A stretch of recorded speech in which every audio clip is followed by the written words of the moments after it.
فرزند زہرا یہ حالات برے ہیں۔ کاشانۂ بصیرت ویب سائٹ، واٹس ایپ اور یوٹیوب چینل پر مشتمل ایک ایسا مکمل پلیٹ فارم جس پر محروم بصارت کے لیے بالخصوص اور تمام افراد کے لیے بالعموم سینکڑوں کی تعداد میں مستند اسلامی کتب دستیاب ہیں۔ لہذا گزارش ہے کہ آپ اپنی ذمہ داری نبھاتے ہوئے کاشانۂ بصیرت کی ویب سائٹ کو وزٹ، واٹس ایپ چینل کو فالو اور یوٹیوب چینل کو سبسکرائب کرنے کے ساتھ ساتھ بیل آئیکن کو پریس کیجیے تاکہ آپ علم کے حصول کے ساتھ ساتھ مذہب اہل بیت کی اشاعت میں بھی اہم کردار ادا کرتے رہیں۔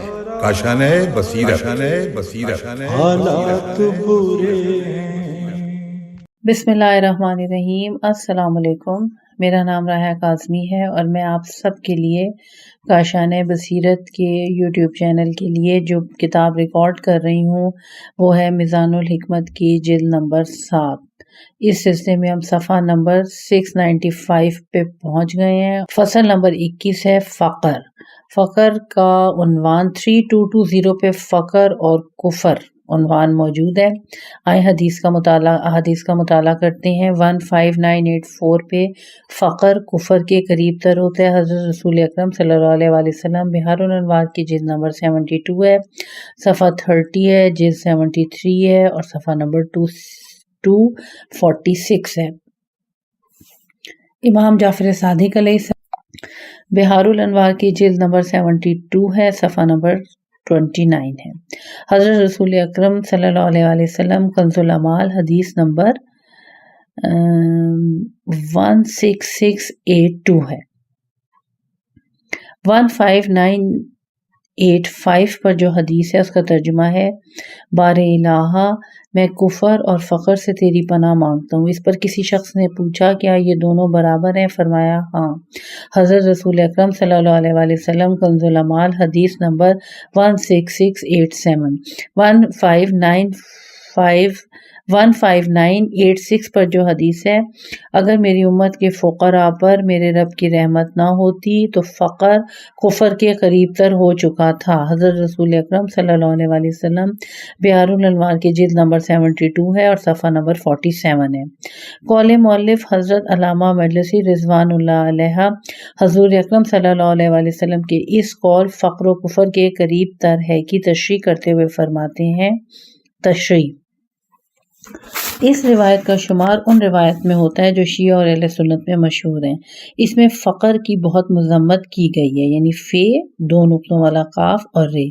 فقر کی بہت مذمت کی گئی ہے، جبکہ سابقہ روایات جو حضور صلی اللہ علیہ وآلہ وسلم ہی سے مروی ہیں اس کے برعکس ہیں۔ مثلا رسول گرامی صلی اللہ علیہ وآلہ وسلم کا ارشاد ہے، الفقر فخری، یعنی فقر میرے لیے باعث افتخار ہے۔ یا حضرت صلی اللہ علیہ وآلہ وسلم ہی کا فرمان ذی شان ہے کہ خداوندہ مجھے مسکین بنا کر زندہ رہنے دے، مسکین بنا کر موت دے اور مسکینوں کے گروہ میں مشہور فرما۔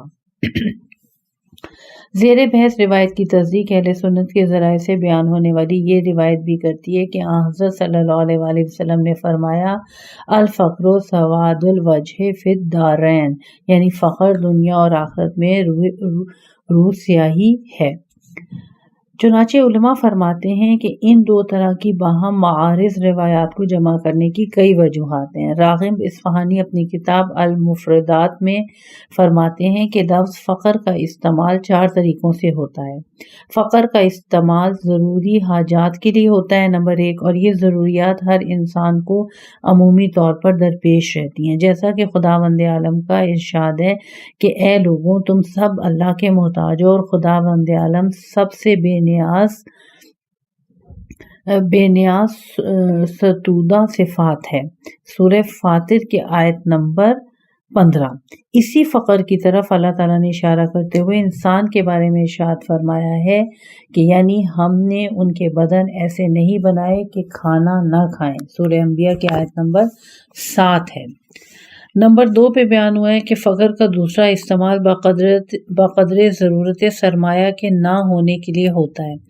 اس کا ذکر قرآن مجید میں موجود ہے کہ خداوند عالم فرماتا ہے یعنی صدقہ و خیرات ان فقراء کے لیے ہے جو اللہ کی راہ میں گر گئے ہوں اور اگر وہ زمین پر پھرنا چاہیں تو چل پھر نہیں سکتے، نہ واقف ان کو سوال کرنے کی وجہ سے امیر سمجھتے ہیں۔ سورہ بقرہ کی آیت نمبر 273، یا جیسا کہ سورہ برات میں کی آیت نمبر 60 میں ارشاد باری ہے کہ صدقہ و خیرات زکوٰۃ تو صرف فقیروں اور محتاجوں کا حق ہے۔ نمبر 3 پر فقر کا تیسرا استعمال مسئول کی محتاجی یعنی جو سوال کرنے والا ہے اس کی محتاجی کے لیے ہوتا ہے۔ یہ ایسی برائی ہے جسے پیغمبر خدا صلی اللہ علیہ وآلہ وسلم نے ان الفاظ میں بیان فرمایا ہے کہ دل کی محتاجی کفر کے قریب تر ہے۔ اس کا نقطہ مقابل آن حضرت کا وہ فرمان ہے جو آپ صلی اللہ علیہ وآلہ وسلم نے فرمایا کہ الغنی غنال نفس یعنی تونگری تو دل ہی کی تونگری ہے، یا جیسا کہ آن حضرت صلی اللہ علیہ وآلہ وسلم فرماتے ہیں کہ غنی یعنی جو قناعت جیسی صرف سے محروم ہو جاتا ہے اسے مال تونگر نہیں بنا سکتا۔ نمبر 4 فقر کا چوتھا استعمال اللہ کی طرف حاجات پیش کرنے کے لیے ہوتا ہے، جیسا کہ حضرت صلی اللہ علیہ وآلہ وسلم فرماتے ہیں کہ بار الہ مجھے دوسروں سے بے نیاز کر کے اپنی ذات کا محتاج بنا اور اپنی ذات سے بے نیاز کر کے دوسروں کا محتاج نہ بنا۔ اسی معنی کو سورہ قصص کی آیت نمبر 24 میں بھی بیان کیا گیا ہے، جہاں حضرت موسیٰ علیہ السلام بارگاہ رب العزت میں عرض کرتے ہیں کہ پروردگارا اس وقت جو نعمت تو مجھے عطا فرمائے میں اس کا سخت حاجت مند ہوں۔ اس وقت جو نعمت تو مجھے عطا فرمائے میں اس کا سخت محتاج ہوں۔ عرب شاعر بھی اسی طرف اشارہ کرتے ہوئے کہتا ہے کہ یعنی تیری ذات کی طرف احتیاج مجھے تعجب میں ڈال رہی ہے، اگر تیری محبت کی ضرورت نہ ہوتی تو مجھے تعجب نہ ہوتا۔ اور افتقر یعنی باب افتعال کی ماضی سے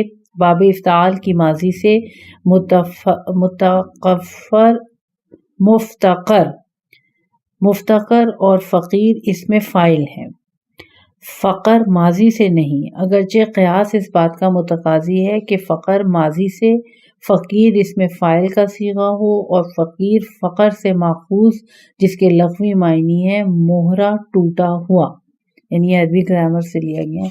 مفردات راغب 383 حاشیے میں لکھا گیا، صفحہ نمبر 383، مفردات راغب صفحہ نمبر 383، اور یہی بہترین معنی ہے جو اس مقام پر بیان کیے گئے ہیں۔ بعض علماء نے فقر دونوں جہانوں کی روح سیاہی ہے کو مذمت کے بجائے تعریف پر محمول کیا ہے۔ اس کی تعویل اس طرح کی ہے کہ فقر ایسے خال کی مانند ہوتا ہے جو محبوب کے چہرے پہ ہو، وہ خال محبوب کے چہرے کو زینت دیتا ہے، بگاڑ نہیں رہا ہوتا۔ اسی طرح فقر انسان کے لیے باعث زینت ہے، باعث آر و ننگ نہیں ہے۔ ایک قول یہ بھی ہے کہ وجہ سے مراد ممکن الوجود کی ذات ہے، فقر سے مراد ہے اس کو اپنے وجود اور دیگر کمالات کے لیے کسی اور کی ضرورت ہے۔ اس ضرورت کا اس کے چہرے کے لیے سیاہی ہونے کا مطلب اس کی ذات کے لیے لازمی ہونا ہے، اور یہ لزوم اس سے کبھی جدا نہیں ہوتا جس طرح سیاہی اپنے مقام سے جدا نہیں ہوتی۔ لیکن مذکورہ بالا دونوں توجیہات بعید ہیں، جبکہ ان کا بعید ہونا مخفی نہیں، اور بہتر صورت یہی ہے کہ اسے صحیح سمجھ کر فقر مذموم پر محمول کیا جائے، جیسا کہ گزر چکا ہے۔ اس زیر بحث روایت کے بارے میں جناب غزالی کہتے ہیں کیونکہ فقر انسان کو مجبوری کی ایسی حد تک پہنچا دیتا ہے جس کے سوا کوئی چارہ نہیں رہتا، یہی مجبوری اسے کفر کے قریب کر دیتی ہے، چونکہ فقر انسان کو مالداروں سے حسد پر اکساتا ہے۔ حسد تمام نیکیوں کو کھا جاتا ہے، انسان کی ذلت اور رسوائی کا موجب ہوتا ہے، جس سے اس کی عزت داغدار ہو جاتی ہے اور اس کے دین میں رخنا پیدا ہو جاتا ہے۔ وہ قضاء الہی پر راضی نہیں ہوتا اور رازق پر ناراض رہتا ہے۔ اگر یہ بات کفر نہ بھی ہو پھر بھی کفر کی طرف اس کا رخ ضرور ہوتا ہے۔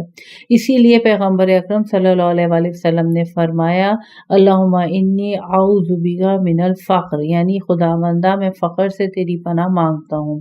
ایک دانش مند کا قول ہے کہ میرے پاس مرتے دم تک 40,000 دینار موجود ہوں تو میرے لیے اس سے زیادہ بہتر ہے کہ میں ایک دن بھی فقر کی زندگی گزاروں اور لوگوں کے سامنے دستے سوال دراز کروں۔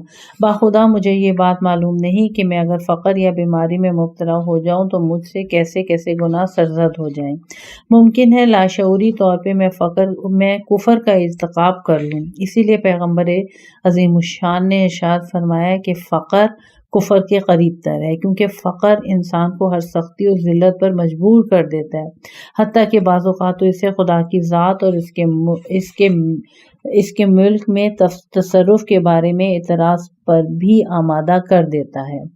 اس کے برعکس جو فقر خدا کی طرف سے نعمت ہے اور اس کی ذات کی طرف رجوع التجا کی دعوت دیتا اور اس سے مانگنے پر آمادہ کرتا ہے، یہی فقر انبیاء کا زیور، اولیاء کی زینت اور صلحہ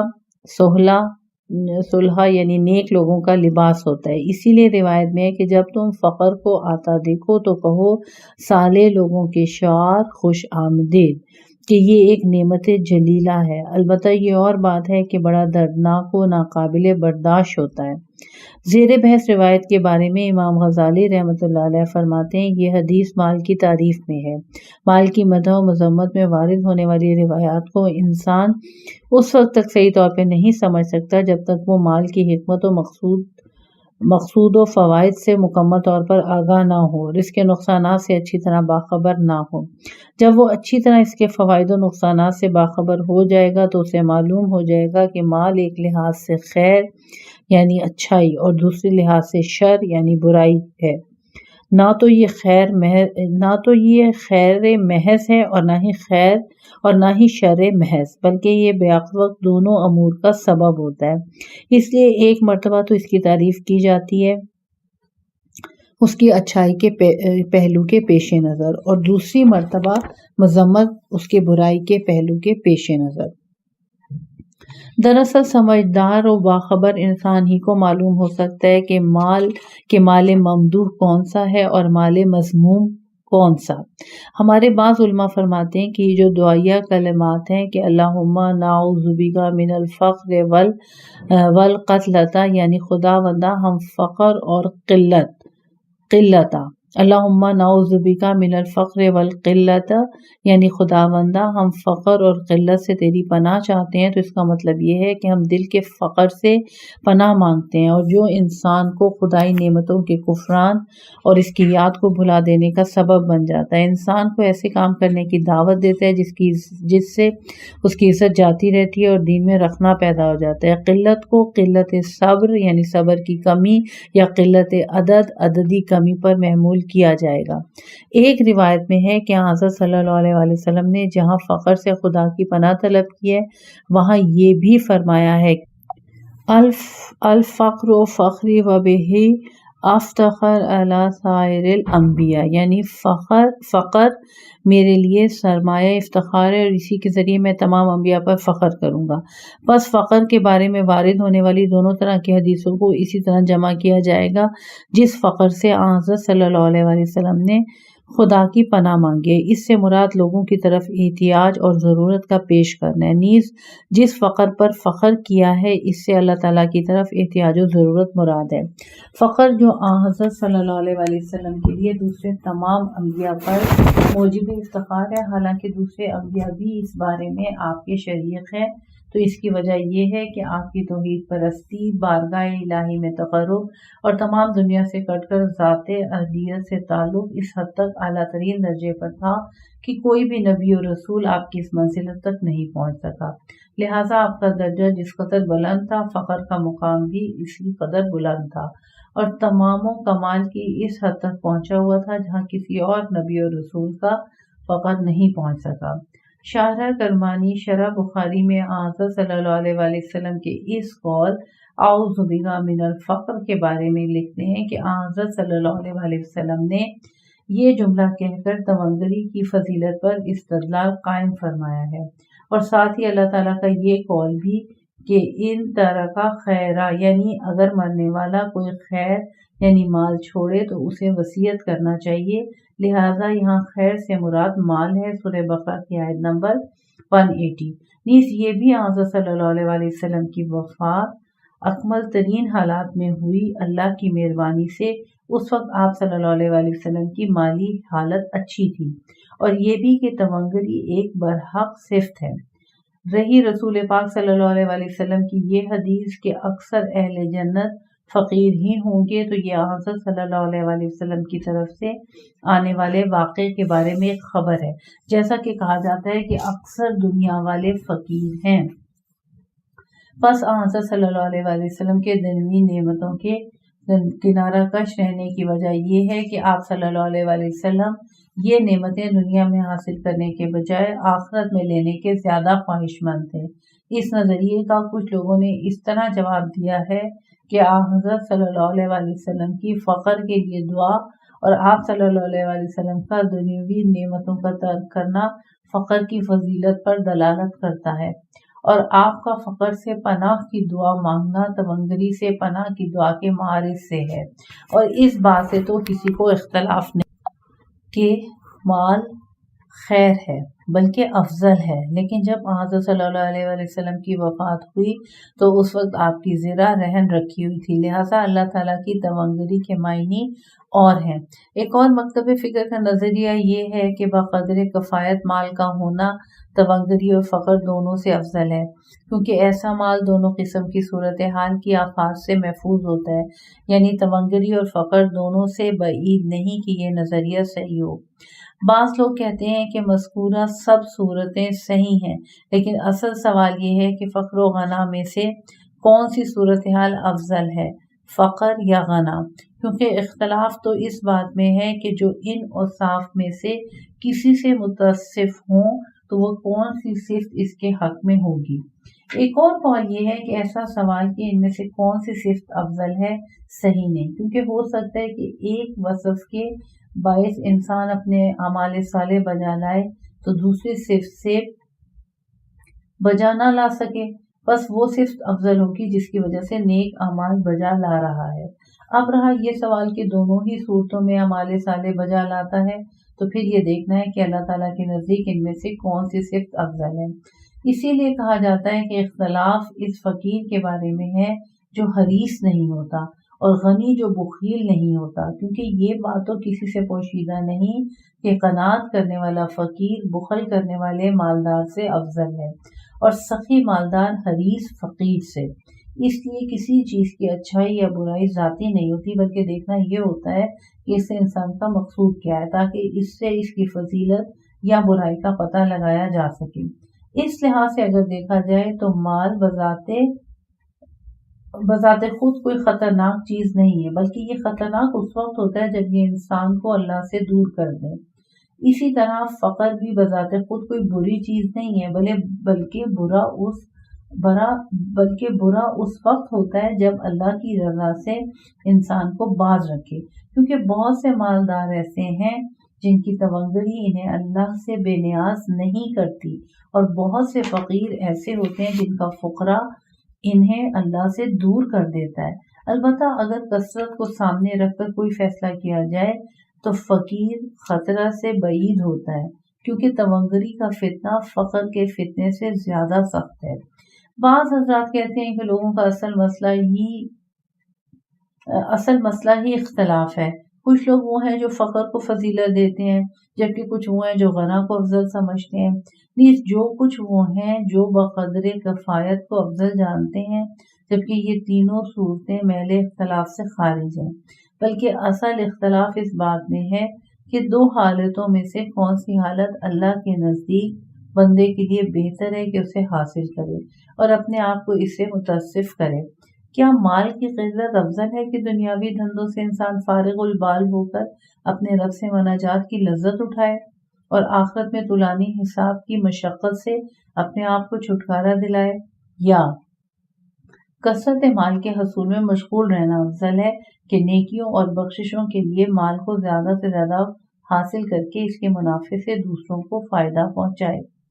جب کیفیت یہ ہو تو افضل صورتحال وہی ہوگی جسے پیغمبر اکرم صلی اللہ علیہ وآلہ وسلم اور آپ صلی اللہ علیہ وآلہ وسلم کے جمہور اصحاب نے اختیار کیا، یعنی دنیوی مال کی قلت اور اس کے لالچ سے دوری۔ البتہ ایک اور کیفیت کے بارے میں گفتگو باقی رہ جاتی ہے، اور وہ یہ کہ جو دنیاوی مال کمائے بغیر حاصل ہو جائے اس کے بارے میں کیا رائے ہے؟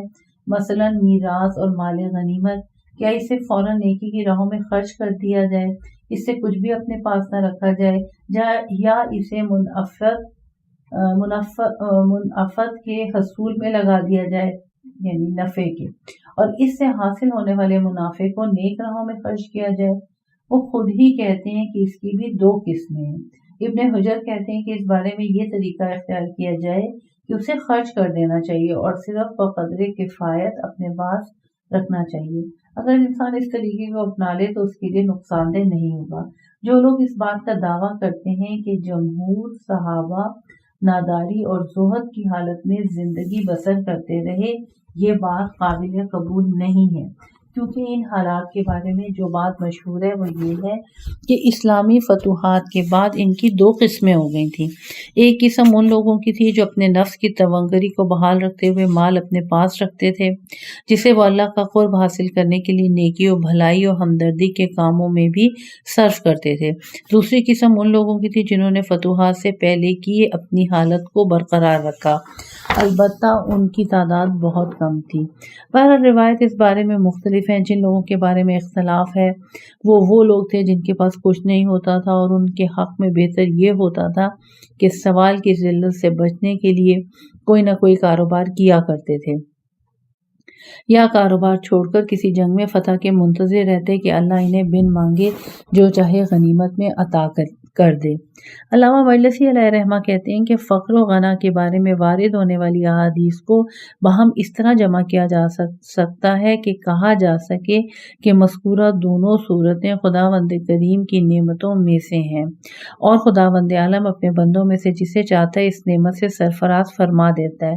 البتہ اس کا یہ عطیہ اس کی مصلحت کامل کے تحت ہوتا ہے، اور بندے کے لیے ضروری ہو جاتا ہے کہ وہ فقر پر ہی صبر نہ کرے بلکہ اس پر خدا کا شکر بھی بجا لائے۔ اگر اللہ تعالیٰ اسے غنا یا تونگری سے نوازے تو اسے شکر کرنا اور تونگری کے شرعی تقاضوں کو پورا کرنا چاہیے، لہٰذا بندے کو وہی کچھ کرنا چاہیے جو فقر یا غنا کے تقاضے ہیں۔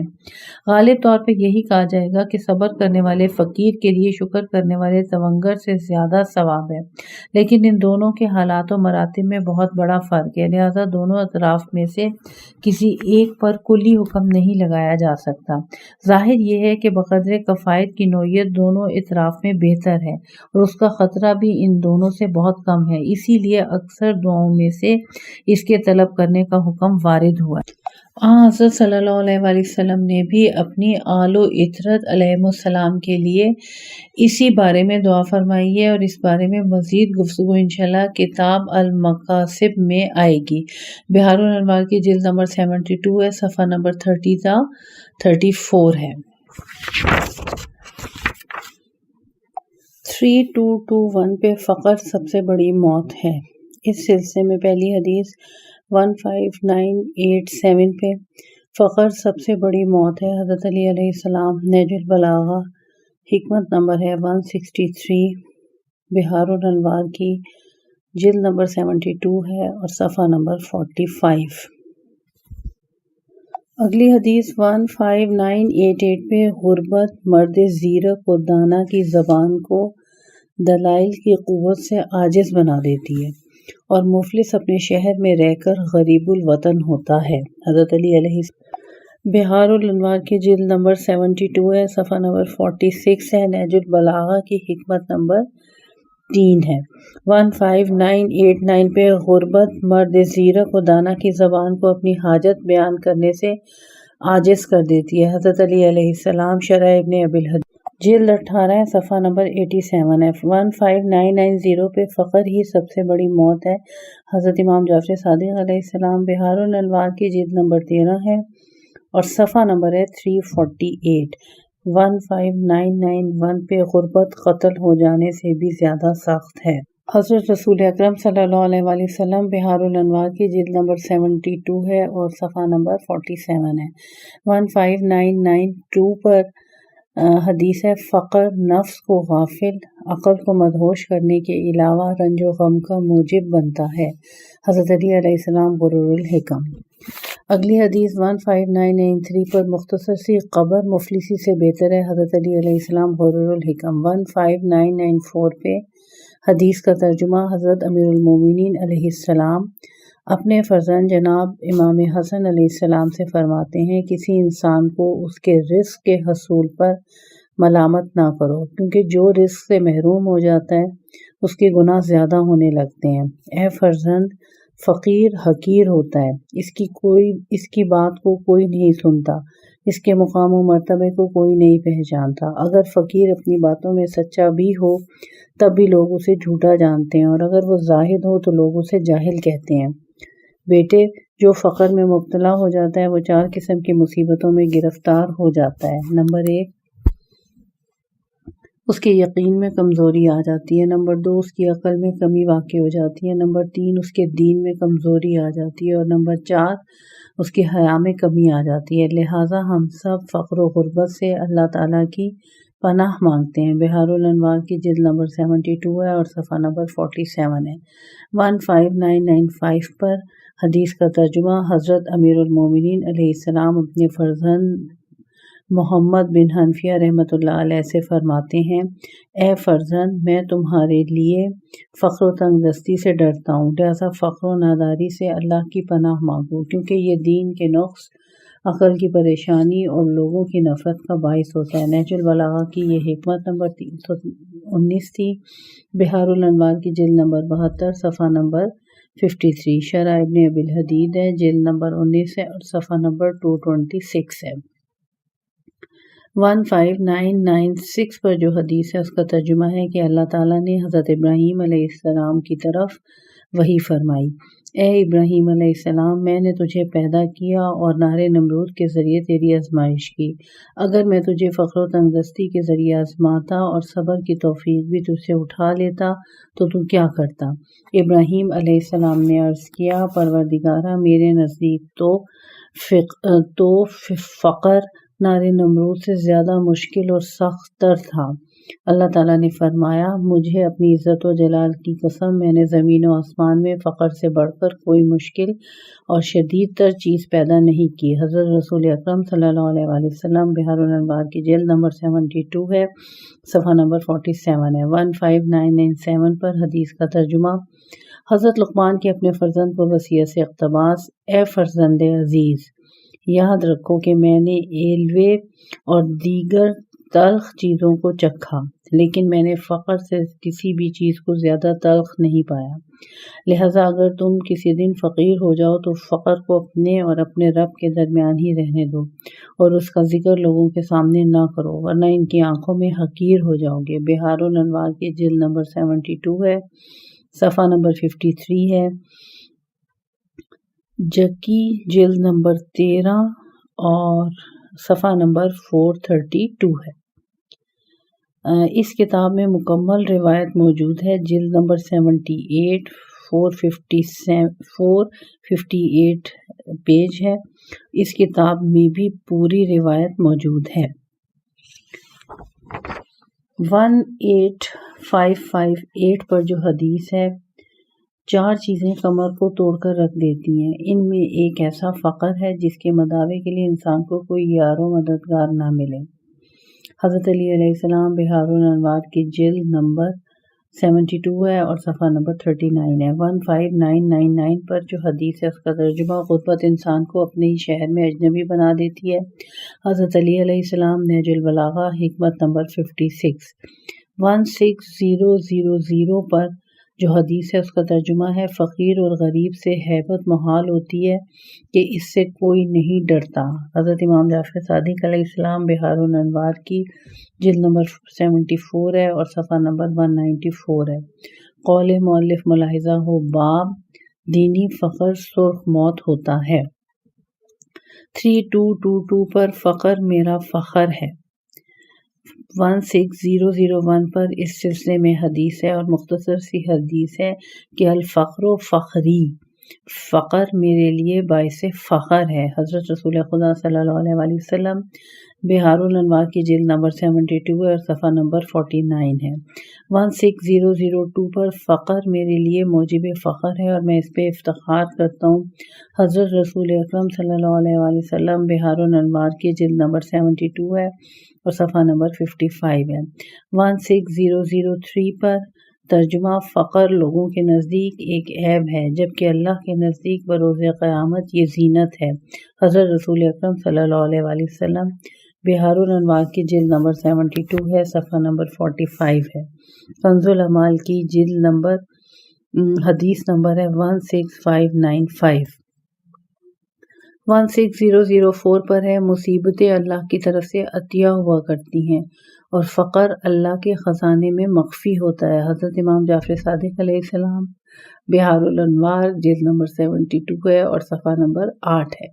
1605 پر حدیث کا ترجمہ شہادت کی مانند فقر بھی اللہ تعالیٰ کے ہاں اس کے خزانے میں مخفی ہوتا ہے، جسے اللہ چاہتا ہے عطا فرماتا ہے۔ حضرت علی علیہ السلام بہار الانوار کی جلد نمبر 72 ہے اور صفحہ نمبر 48 ہے۔ 1606 پہ مومنین کو فقر جس قدر زیب دیتا ہے گھوڑے کے رخساروں پر باغیں اتنی حسین معلوم نہیں ہوتی۔ حضرت رسول اکرم کنز العمال حدیث نمبر 16594۔ 1607 میں مومنین کو فقر جس قدر زیب دیتا ہے گھوڑے کے رخساروں پر خوبصورت باغیں اتنی حسین معلوم نہیں ہوتی۔ حضرت علی علیہ السلام بہار الانوار کی جلد نمبر 72 ہے اور صفحہ نمبر 28 ہے۔ حضرت امام جعفر صادق علیہ السلام کی بھی یہ حدیث ہے اور بہار الانوار کی جلد نمبر 72 ہے اور صفحہ نمبر 28 ہے۔ صفحہ نمبر 56 ہے۔ بہار الانوار کی جلد نمبر 72 ہے اور صفحہ نمبر 52 ہے۔ 1608 پر جو حدیث ہے اس کا ترجمہ ہے فقر آسانی اور راحت ہے جبکہ تونگری عذاب اور سزا ہے۔ حضرت رسول اکرم صلی اللہ علیہ وسلم کی کنز العمال کی حدیث ہے 44144 پہ۔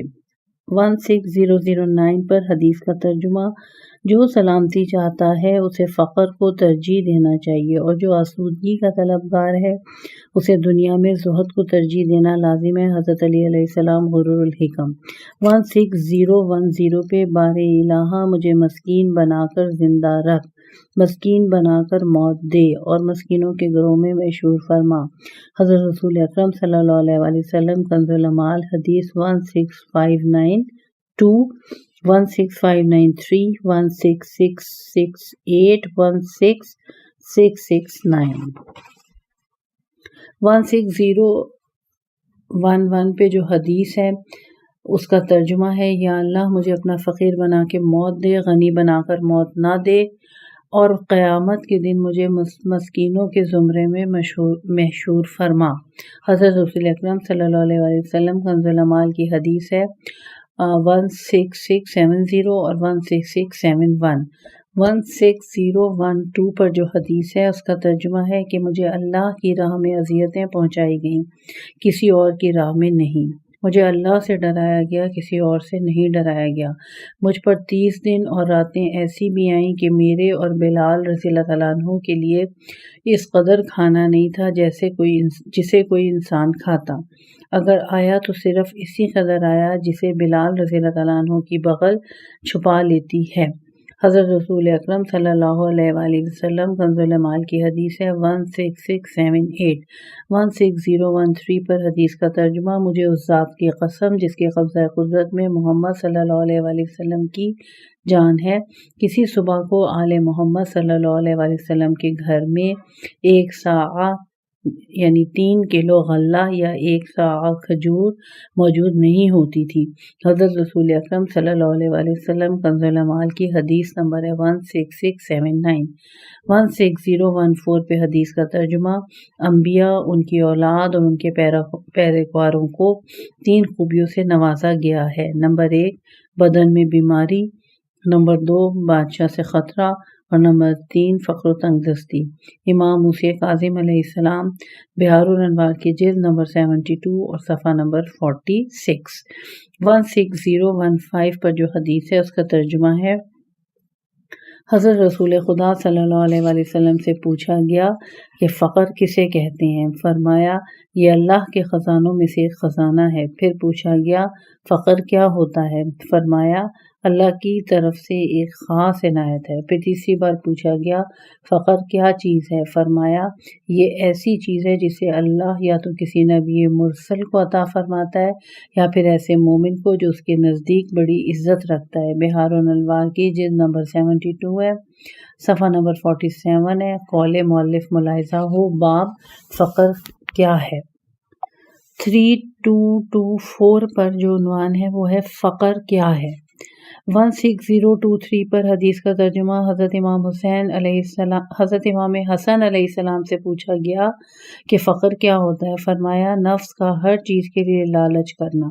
بہار الانوار کی جلد نمبر 78 ہے اور صفحہ نمبر 106 ہے۔ اسی ضمن میں اور جو حدیث ہے 16024 پہ فرمایا حرص اور لالچ، بہار الانوار کی جلد نمبر 73 صفحہ نمبر 163۔ 16025 پہ فقر نفسانی طمع اور سخت مایوسی ہے، حضرت امام علی نقی علیہ السلام، بہار الانوار کی جلد نمبر 78 ہے اور صفحہ نمبر 368 ہے۔ 16026 پر جو حدیث ہے اس کا ترجمہ ہے، بہت زیادہ لالچی فقیر ترین انسان ہوتا ہے، بہت زیادہ لالچی فقیر ترین انسان ہوتا ہے، یا لالچ نے لوگوں کو فقیر بنا دیا ہے۔ حضرت رسول خدا صلی اللہ علیہ وآلہ وسلم، بہار الانوار کی جلد نمبر 73 ہے اور صفحہ نمبر 168 ہے۔ 16027 پہ جو حدیث ہے اس کا ترجمہ، مالی توانائی و وسعت کے باوجود جو شخص اپنے لیے تنگی سے کام لیتا ہے اور مال کو دوسروں کے لیے چھوڑ جاتا ہے وہ سب سے بڑا فقیر ہوتا ہے۔ حضرت علی علیہ السلام غرور الحکم۔ 16028 پہ جہالت سے بڑھ کر کوئی فقر نہیں، حضرت علی علیہ السلام، نہج البلاغہ حکمت نمبر 54۔ 16029 پہ سب سے بڑی ناداری حماقت و بے عقلی ہے، حضرت علی علیہ السلام، نہج البلاغہ حکمت نمبر 38۔ 16030 پر حدیث کا ترجمہ، بہت سے غریب ایسے بھی ہیں جو ہر غنی و مالدار سے زیادہ توانگر ہیں، حضرت علی علیہ السلام، غرور الحکم۔ قول مؤلف ملاحظہ ہو، غنی اور باب ہے، غنی کون ہوتا ہے؟ نیز باب دینی فقر سرخ موت ہے، حرص باب ہے اور حریص فقیر ہوتا ہے۔ عنوان طمع اور باب ہے اور حدیث ہے، باب ہے حدیث 16015، یعنی عنوان طمع باب ہے اور حدیث ہے 16015۔ کتاب میزان الحکمت ابھی جاری و ساری ہے، اگلے پارٹ کے ساتھ پھر حاضر